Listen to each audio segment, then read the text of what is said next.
Hello there, hope you and family and friends are well. So this patch, I've been doing a bit of spring cleaning actually, and I decided to get rid of a lot of set list I had, because I had quite a lot, and I started looking at patches and I forgot I had these ones actually. So this was based on a U2 set we used to play, and this one's based on U2's Unforgettable Fire album, which is probably one of my favourite albums by U2. One of my oldest friends, Jane, she's a huge U2 fan, and at that particular time, back in I think about 83, 84, maybe when the album came out, I was very much into Big Country and Iron Maiden. Bit of difference between all three bands, obviously, and so through Jane really I got into U2, and I've always liked them. So this one's for you, Jane, to be honest, but you don't play the guitar and you don't have Headrush, so it's a bit pointless, I suppose. So you've already heard the audio example, This patch has 4 scenes, 2 Soldano ones, one an orange scene and one called IR only. The IR is a customised impulse response, but we'll go over that when we get to the effects. So this is going to be a quick video, so what we'll go over the first effect. As you see there, the first effect is an equalizer, and these are settings I've used for this effect.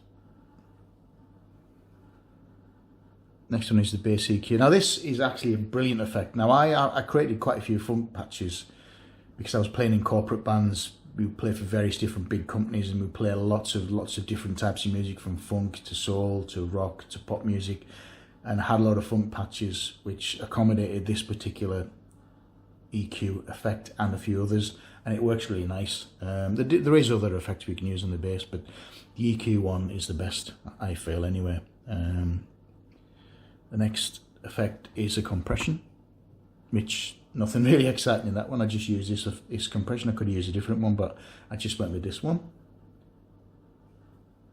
Next one is brilliant, Stone Phaser. Now there's other phasers we could have used for this, but I stuck with this particular setting. It's probably the best phaser to use for sort of create a dreamier out of phase sort of sound. Beautiful, beautiful effect, and as you heard through some of the sound examples, it sounds really, really nice.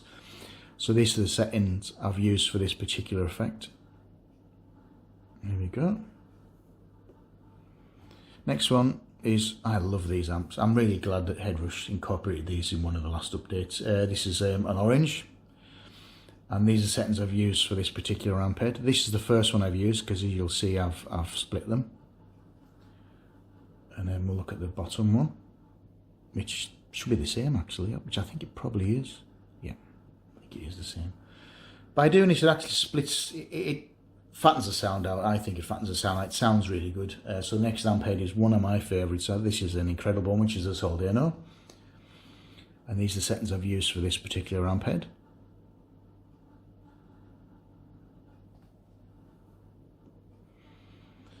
First delay, which is a nice one.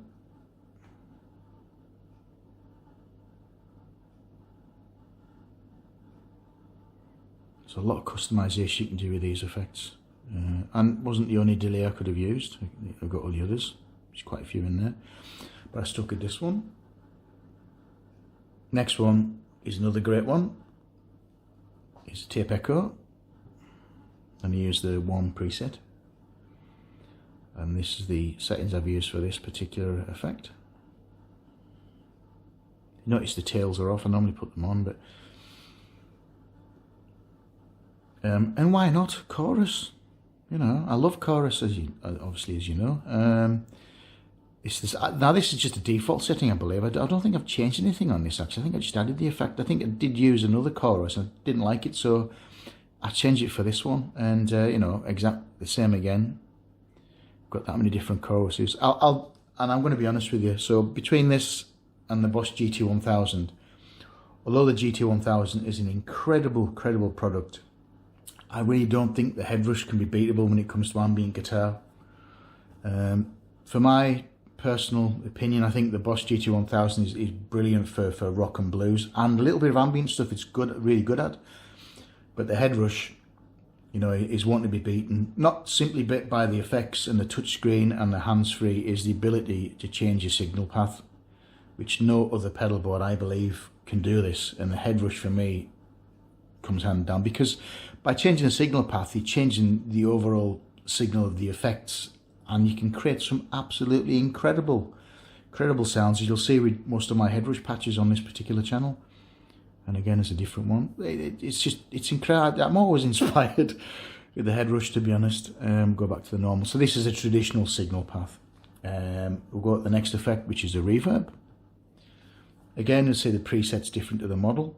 Now, generally, what I generally don't do is I generally don't change it, but the preset was Bright Hole and the model was Theatre, and it works. It sounds really good. Again, with reverbs. The Headrush has the most reverbs, and also, you know, more than the GT1000 or the Boss ME300, G300, sorry. And these are settings I've used on this. So I've had the Headrush since 2018, just slightly after Nathan McFarlane got his, I believe. And I'm still inspired. I can't wait to see the next update from Headrush, which will be out sometime this year, I believe. Now the next thing is the IR, what we're going to use. Now this is a customized IR. Now this patch won't be uploaded to my website because of the IRs in it. Now the IR is a Sonic, it was a Sonic DNA one. So let's go back to the Sonic DNA one, which I've used. It was a strap pack, and what I used was this was the effect I used. That was the effect I used. Now basically, Sonic DNA is a company that's been out a few years, and Greg creates some incredible patches and presets and IRs. The website's sonicdna.com, and basically they're so cheap. You get so much value for money. Greg puts a lot of time in these, and they're all incredible. Some brilliant ones on there. The strap pack, which is this one. What we're going to do is we're going to open the IR file folder just to show you the impulse responses that's in this pack. And there you go, look. So the Floyd ones are really good. Dumble isn't too bad actually. I don't mind that one, to be honest. The Funky Prince ones are absolutely brilliant. The SRV ones are incredible. Now, it sounds great because I've got a Strat and I'm playing it on the Fender Player Plus. Now, it sounds good for me, but if you wanted to accommodate for, let's say, for a humbucker, you may have to do a few different settings and changes, but you'll be able to do this. But these are incredible patches, they really, really are. So go out and check Greg's website at sonicdna.com, go to the Headrush area. And Greg's got loads and loads and loads of packs on there, and they're not very expensive, and they offer so much value for money. Nathan McFarlane, or the Doc as we know him, has a pack on there, which is really good. I've got all of that as well, which is really good. So Nathan's got some great stuff in his pack, as well as all the other ones. So what we'll do is we'll look at the output block, input block, and then we'll go for the scenes, and then we're done. So, and you look at the output, there's nothing exciting in that one. Go to the input.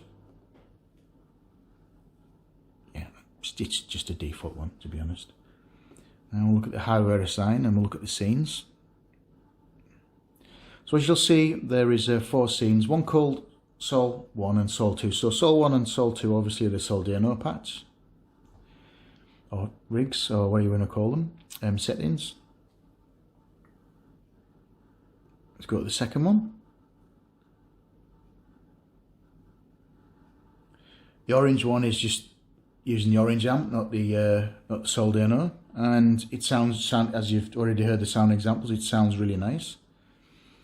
And the last one is IR. Now with the IR one, really, we have that many different impulse responses in the Headrush. It's probably a matter of going through and finding an IR that suits best. But I personally would recommend you go to Nathan, you go to Greg Bath's Sonic DNA webpage and just have a browse. And they're not very expensive. And buy yourself a couple. The Strat pack is great. The California one is brilliant.